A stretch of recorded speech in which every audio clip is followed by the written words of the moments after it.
The scripture lesson for this morning, there are two passages that I'd like to read.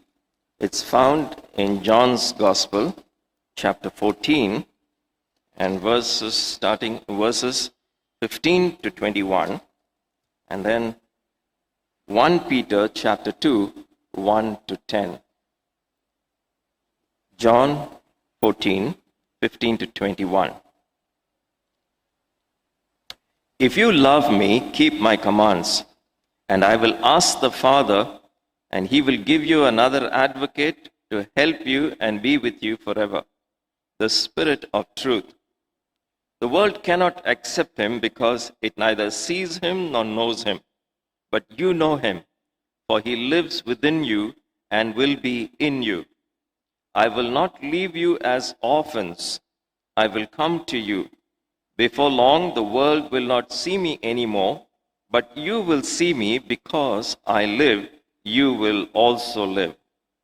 On that day, you will realize I am in my Father, and you are in me, and I am in you.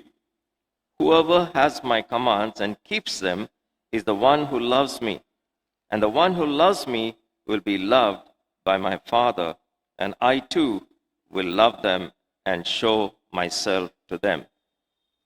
1 Peter chapter 2, verse 1 to 10. 1 Peter chapter 2, verse 1 to 10. Therefore, rid yourself of all malice and all deceit, hypocrisy, envy, and slander of every kind. Like newborn babies, crave pure spiritual milk, so that by it you may grow up in your salvation. Now that you have tasted, as you come to him, the living stone, rejected by human beings, but chosen by God and precious to him, you also, like living stones, are being built into a spiritual house to be a holy priesthood, offering spiritual sacrifices acceptable to God through Jesus Christ. For in the scripture it says, "See, I lay a cornerstone in Zion, a chosen and precious cornerstone, and the one who trusts in him shall never be put to shame." Now to you who believe, this stone is precious, but to those who do not believe, the stone the builders rejected has become the cornerstone, and the stone that causes men to stumble, and a rock that makes them fall. They stumble because they disobey the message, which is also what they were destined for. But you are a chosen people, a royal priesthood, a holy nation, God's special possession, that you may declare the praises of him who called you out of darkness into his wonderful light. Once you were not a people, but now you are the people of God. Once you had not received mercy, but now you have received mercy. Here in the scripture lesson, may the Lord add his blessings to the reading, understanding, and keeping of his word. Let's look to God in prayer. Father, this morning we ask you would open our eyes to see the wonderful things in your word and help us, O Lord, to fulfill your word. In Jesus' name, amen. 146 years have gone by since Emmanuel Methodist Church started in a very small way. It started as a result of a preaching of Reverend William Taylor, who was invited by a group of people who were officers in the Fort St. George. They were concerned about the city, and they were concerned about the spiritual state of the city. And therefore, they have heard about this. He was a Methodist, and some of them were Methodists, some of these officers. And so they invited William Taylor. After almost a week of preaching sometime in the month, during the month of January, I believe, after the end of it, there were many who came to know the Jesus Christ as their Savior. William Taylor wanted left the follow-up to be done by the local churches. And he soon realized that many of the local churches was not really interested in doing follow-up. In fact, William Taylor's name comes even in London Missionary Church and Harwood Raw Memorial Church. They were all part of that wonderful movement at that time. If you go to London Mission, his name is there, William Taylor. So, since there was not much response, he was forced to form small bands, what the Methodists used to call bands of prayer. And soon there were bands of prayer meeting all across the city, right up to St. Thomas Mount. From northern part, that is in Georgetown and beyond, from that place on to St. Thomas Mount. And he felt it was God has placed on him the responsibility to take care of the flock that he has now brought out. And so began the Methodist Church here. And there were many ups and downs during the years that followed. However, in the year, I think somewhere between 1956 and 61, when Reverend Schneck was here, most of us know the story, that at the end of a series of revival meetings that took place here in this sanctuary, Reverend Schneck was converted. He came to the altar, and in the words of Reverend Francis Sundaraj, at that time he was a part of the choir, and he wrote a letter, emailed to me many years ago, and he said that they all quietly left Reverend Schneck at the altar. The whole church was stunned. They walked out, and here was Reverend Schneck making his commitment to Jesus Christ. That was the beginning of a revival that has not stopped at all. The secret of this church is people who are willing to submit themselves, be sold out for Jesus Christ, and who are willing to spend time in prayer. I also remember the times when Pastor Kamalesan was here, there would be a band of people, maybe 4 or 5 of them, who would go down into the basement. Those days, the entrance to the basement was there where the piano is there. They went down there and they would spend time in prayer as the pastor preached. And many people came to know the Lord Jesus Christ. If you talk to Pastor Kamalesan, he will say, it was the prayer of the people who enabled him to be so effective here. And it never changes. Prayer has been one of the central focus of this church. I remember the times when we used to spend whole nights in prayer. It was not a burden at all. It was a joy to be present right through the night. These are some of the foundations of the Emmanuel Methodist Church, and we can never lose them. We should never lose them.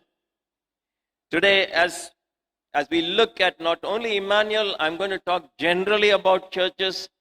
The church doesn't really need a great structural change. It doesn't need a new set of disciplines. It doesn't need a better building program or a financial program. What the church needs today are men and women who are totally committed to Jesus Christ. Those who know who they are. Those who know their identity. And they are willing to give everything to obey Him. Not in a colored way, but wholeheartedly obeying Christ. People who are obedient and willing to walk in God's ways. And so this morning, I'd like to touch upon 2 major things. First of all, let us recapture our identity. It's very important for us to know who we are. We tell our young people and our children, you need to discover your identity. So also the church needs to know, what is our identity? Who are you? Am I a group of people put together just because I have confessed my faith? Am I a group of people because I had nowhere else to go, so we gather together on Sundays because Sunday is anyway a holiday? Is that the reason? Are we those kind of people? I want to take us to a story. While walking through a forest one day, a man found a young eaglet. You know this bald eagle, the American bald eagle, and I don't know why they call it bald. I don't see anything bald. There are plenty of feathers there. Anyway, whatever it is, he found this bald eaglet. And soon he took it home. In order to rescue it, he took it home, took it to his own farm. He left it and he gave chicken feed and he let it grow among the chickens, and it began to behave like a chicken. And it was, for all practical purposes, it was living like a chicken. One day, a naturalist or person who's interested in nature passed by the farm, and he asked the question, why is the king of all birds moving around like a chicken? Why is it confined to your barn? The farmer replied, see, since it was a little chick, I fed chicken feed, it grew up among the chicken, and it has never learned to fly. And since it is behaving like a chicken, it's really not anymore an eagle. You know what the naturalist said? He said, look, it may be behaving like a chicken, but it has the heart of an eagle. And it can be taught to fly. And he lifted the eagle up toward the sky and said, you belong to the sky, not to the earth. Stretch forth your wings and fly. The eagle was very confused. He didn't know what to do. He was looking at the sky and he was looking at the chickens down there, and he quickly jumped off his hand and went and started to feed among the chickens. Then the naturalist took the bird onto the roof of the house and told the eagle, you are an eagle, stretch forth your wings and fly. But as the eagle looked at the wide sky, it got scared. It did not know who he was.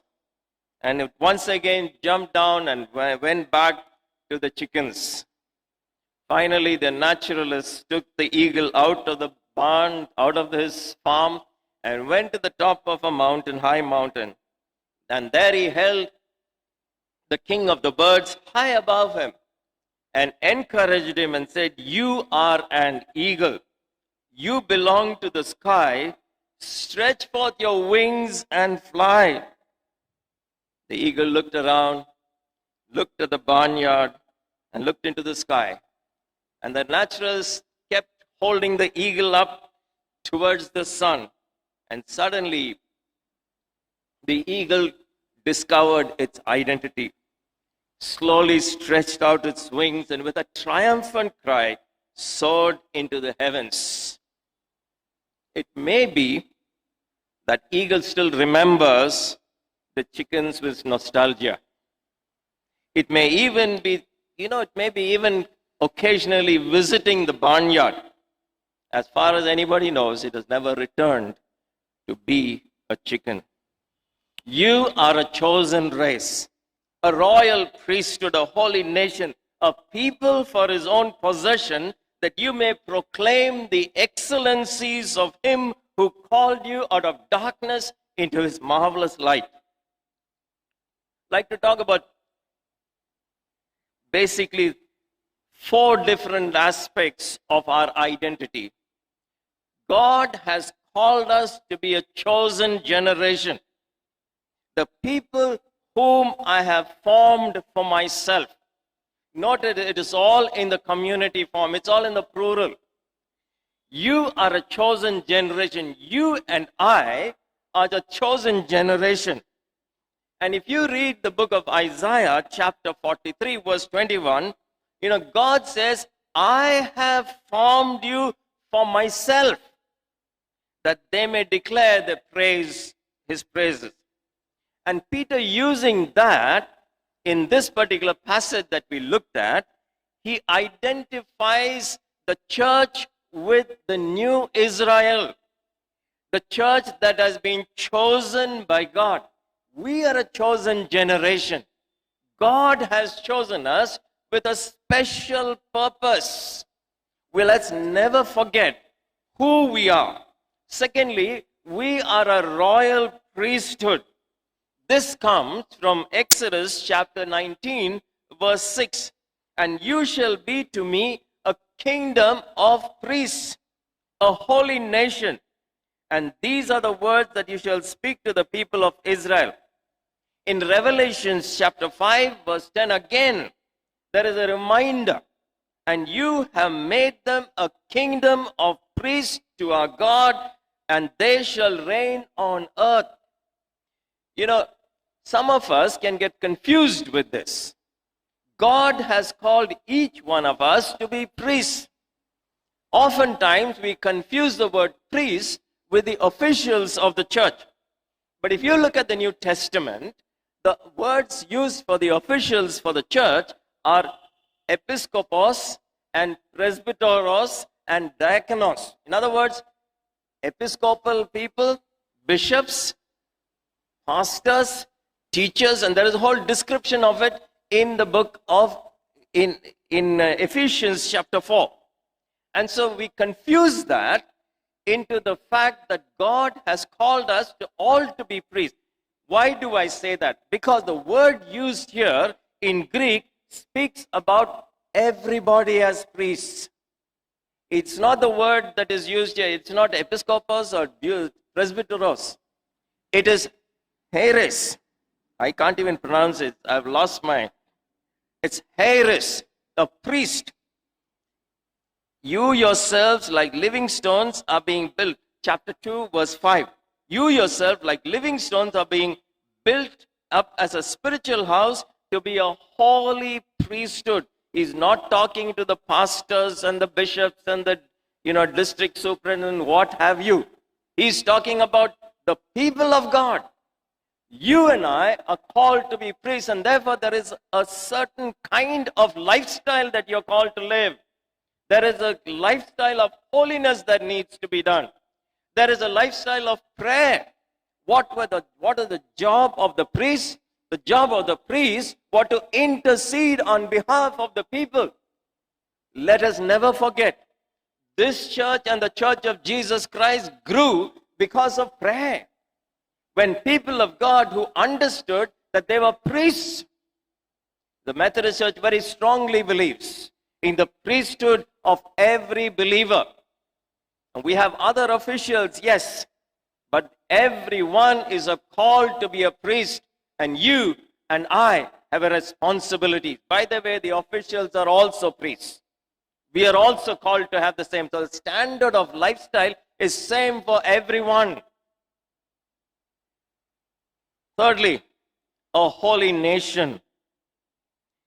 Again in Exodus chapter 19, that which I just read a little while ago. And you shall be to me a kingdom of priests and a holy nation. Today, you and I are called to live a life of holiness, to be separate from others. What is a holiness? The word holy simply means separated. Someone who's set apart for God. Therefore, we cannot be like the society outside. Very often I have seen in committee meetings and in other discussions, we say, oh, everybody is doing it that way, we also need to do that way. Not so. We are called to be a holy nation. We have to be different. Our lifestyle has to be different. There has to be holiness. There has to be love. There has to be working together. You cannot be like the others. We are to be an example. What do you and I understand by holy nation? We are called to be holding up a standard that God has given to us. Fourthly, we are God's possession. We are God's possession. You know, the word, if you really translate from the Greek, it means you're a peculiar people. You know, sometimes we use the word peculiar as very derogatively, but not so in the scripture. In this part, it means I am a private property of God. You know, the community of God is a private property of God. It is not my property. It is not the property of the pastorate committee or the property committee of all this. This is God's, we are God's private property. None of us can claim total rights over it. Because we belong to God. People, and another translation is very beautifully put in Deuteronomy. Actually, it's taken from Deuteronomy chapter 7, verse 6. For you are a holy holy. You are a people holy to the Lord your God. The Lord your God has chosen you to be a people for his treasured possession. People for his treasured possession. Look at the kind of identity we have. It's an awesome identity of an eagle. But oftentimes we find ourselves pecking on the ground like chickens. How sad it is. And if we don't get the right kind of identity of ourselves, we will behave like chickens. So sad, the Church of Jesus Christ has been behaving like chickens when God has given an awesome identity. We are children of God. And therefore, because we have this identity, we have a totally different standard. Totally different standard. And so, first of all, as we celebrate our anniversary, let us recapture our identity. Let us also recapture our responsibility. There is a responsibility. What is that responsibility? It is a responsibility to obey Christ. You say, Pastor, what's the big deal? I know that. Perhaps you and I know that. Actually, Christian life boils down to something very simple, and yet so many times we don't do it. Obedience to Christ. Why should I obey Christ? First of all, few reasons and I'm through. Christ is the head of this church. Too often we think the pastors, the district superintendent, the bishops, and all the officials are the head of the church. No. You get that thing out of our mind. Christ is the head of the church, and I bow to him. Every DS bows to him. Every bishop bows to Jesus Christ. He is our head. We are all together a part of the team, part of the same community. So let's remember, who is the head? He is not only the head of the church, he is the head of everything. Where do you get that idea? Colossians chapter 2, verse 9 and 10. For in him, that is about Christ, Colossians 2, 9 and 10, for in him the whole fullness of deity bodily dwells. Who is this person? Jesus Christ. And you have been filled in him, who is the head of all rule and authority across the board. It doesn't say just the church. All rule and authority. There is no rule or authority that is above him. All governments are under him. It may not look like at the moment, but remember, in the ultimate analysis, I'll speak more about it on Christmas Day.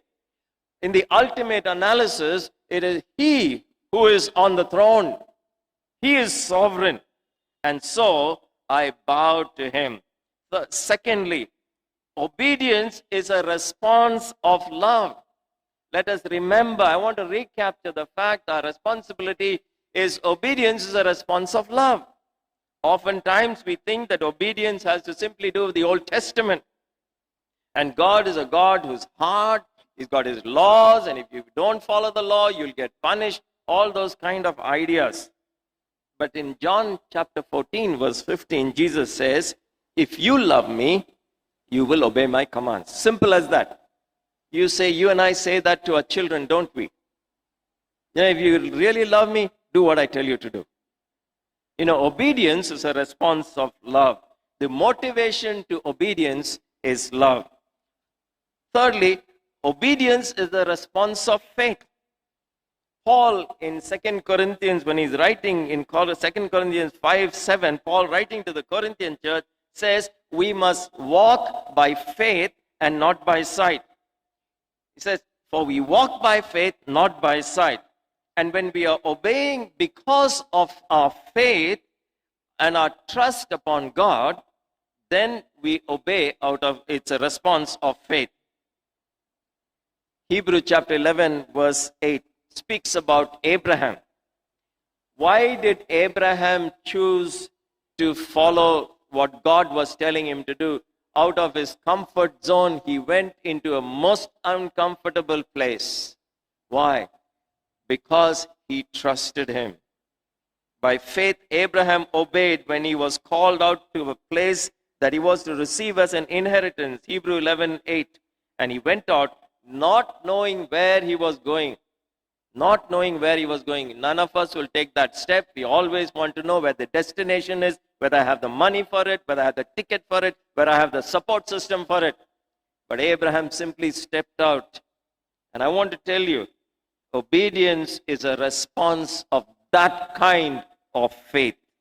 Knowing that whatever God has for me will be good for me and good for the community.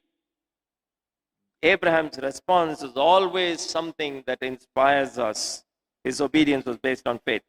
Fourthly, obedience is a result of a new heart. Sometimes we don't feel like. And if you have that's once in a way, it's understandable. But if you have a heart that keeps saying, no, I can't see it this way, I cannot, then there is a problem with you. Because obedience is something that comes out from a heart that has been transformed. God spoke through the prophet Ezekiel, and he tells Israel that I will give you a heart transplant. Ezekiel chapter 36 verse 26, and I will give you a new heart and a new spirit I will put within you. I will remove the heart of stone, and from your heart I will remove the heart of stone from your flesh and give you a heart of flesh. It is only as we have a transformation of our heart that you and I will want to obey. We say obedience is also a touchstone to find out whether we are really born again. If we don't feel like obeying God, then I believe that something is really wrong. That we really are not people who have committed our lives to Jesus Christ. There is no transformation. Obedience cannot be emotionally whipped up. It cannot be legislated. It cannot be manipulated. You can get people to obey you by fear. That is true. You throw your weight around, throw your authority around. You can get people to obey you. But that really is not obedience, the kind of obedience that God wants. God wants an obedience that wells up from within you, that is willing to do it out of love. Fifthly, obedience is a response of a spirit-controlled temperament. Again, let's go back to Ezekiel chapter 36, verse 27. I will put my spirit within you and cause you to walk in my statutes and be careful to obey my rules. So it is something that comes because the Spirit of God now lives within us. It is a Spirit who pushes us to obedience. It is a Spirit of God who empowers us for obedience. In other words, obedience, when we are filled with the Holy Spirit, one of the signs of the Holy Spirit is that we are obedient. Today, God is calling us to obedience, to the vision that He has given to us. And I want to remind us, if you have your the bookmarks that was given, will you turn with me to the bookmarks? Please look into your bookmarks. And I hope that you will look at the bookmarks quite often and pray for the church. Let's look at the vision that God has given to us. Now, by the way, this vision was not concocted by some pastors. It was not concocted by some group of committees. It was brought together when people of God, you and me, went to a retreat, prayed about it, listened to God's word, sat and discussed and said, this is what I want our church to be. This happened about 10 years ago. I don't know how many of you remember that. So it is not something that has been brought out from the corporate and put in here. No. It is our desire as we prayed and waited upon God and said, God, we want a vision to be a community that is passionately maturing in Christ. Notice is in the continuous tense, you will never become perfect, and therefore, if you are going to say, you're not up to the standard, yes, we are not up to the standard, but at least we have a vision, we want to become that. That is passionately maturing in Christ and compassionately reaching out to the world for the glory of God. In other words, we don't simply concentrate on ourselves. We are not a club, but we begin to reach out to the world outside. the world that passes by this Jeremiah road, the world that is there under the bridges, the world that is there perhaps in OMR, the world that is there in Nallambakam, in Hanuman Teetham. That's the world outside. And it says, reaching out compassionately. God may reach you, show us the world some other place as well. Among the young people of the city, we don't know, but we want to be compassionately reaching out. So as we celebrate or remember our anniversary, 146 years is a long time. And if I'm given to understand, I don't know, the committee, chairperson on the committee of missions can correct me. I think we got 52 outreach churches that we have planted in these 146 years. Yeah, 52. That's one for every month of the year. 52, no, one for every week. 52 weeks. So, that's great. But God is saying, don't be satisfied with that.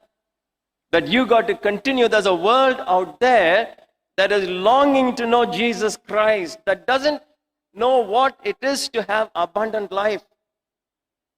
May I encourage you to do a few things. First of all, as we recapture our identity and recapture our responses, He's calling us to obedience. That's one. First of all, I need to know what is God's will. And how will I know God's will? I need to study His Word. As we look back, we thank God for the past. We thank God for the present. And we look forward to the future. As we look at the present challenges, we look also with hope to the future challenges. As we obey God as individuals and as a church. And let me go back to that one important ingredient, prayer. The source of divine strength for everything that is done in this church. The prayer is a source of our strength for the spiritual battles that we undergo personally, not just as a church, but as persons. So that you and I may focus back on prayer. This is my wish. Can we spend more time in prayer? Can we have a concerted movement of prayer as a church as we celebrate our 146th anniversary? Many years ago, I remember giving this kind of challenge. I said, can we have 50 persons who are going to sacrifice their time in prayer? I think we got 200 people now. 50 persons. But thank God and praise God that we have more than that. And I want us to spend more time in prayer. So can we, during this new year, the first week of this new year, there are mountain-like problems all around us. You know it, I know it. All around us, there are problems that look like mountains. You have in our own country, right now, those farmers' agitation is going on. There are so many other things that are happening in our land. Are we willing to spend time in prayer? I want to challenge you as a church that the first week of January be assigned for prayer. If I'm not wrong, if we have got about 200 prayer warriors in this church, can we pick up slots of time? I want to challenge the committee on lay activities and the prayer coordinators. Could you do something about this? That right through this first week of January, we spend time in prayer, slot by slot. I don't know how you're going to work it out. You will do that better. I know many of you do that better. And I want to encourage you and come back with a plan, perhaps before the end of this month, to tell how we as a church can spend that first week in prayer. Can we covenant ourselves together to spend more time in studying God's Word? I think I have spoken a lot, and perhaps too much for you to digest also. But I want to share this burden in my heart, that let's not be satisfied with what we have achieved in the past. Our forefathers have achieved, yes, but let's also move forward. The The onus is on us who are presently members of the church, who are part of this community. Would you and I be willing to sacrifice all as we go into the next year? I want to share this and leave it over there. Shall we look to God in prayer? Father, this morning you have said so many things to us. And I pray that you will continue to speak to us, not just during worship times, oh God, that you will speak to us when we go to our homes, that when we spend time with our friends, people, as we gather together, as we talk, Father, I pray they'll continue to speak to us, Lord, motivate us, so that we may do your will in obedience to your will, O Master. Thank you, Father, for speaking to us and give us the ability to obey you. In Jesus' name we pray. Amen.